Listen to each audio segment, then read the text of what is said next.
भैया कुछ लड़के इतनी तेज बाइक चलाते हैं जैसे बाइक नहीं रॉकेट चला रहे हो, क्योंकि इनको डेस्टिनेशन पे नहीं ऊपर जाना होता है। इनके पिछवाड़े में एक हरामी कीड़ा होता है जो इनसे बार बार यही कहता है कि उड़ो या उड़ाओ पर बाइक तेज चलाओ, और जो बेचारा स्लो आ रहा है उसी में घुस जाओ। तुम अकेले ना मरो, सामने वाले को भी निपटाओ। और फिर जब ये लिपट जाते हैं तो बहाने देखो, सड़क खराब थी, गड्ढा आ गया था।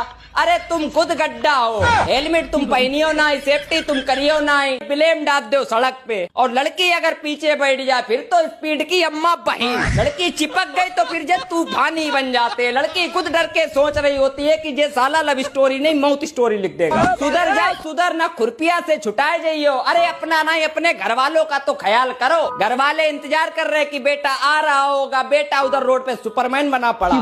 भैया सबसे रिक्वेस्ट है कंट्रोल में बाइक चलाओ, और अगर तेज चलाइयो तो फिर बस खत्म, निपटे मिलियो, उड़े ना उल जाओ।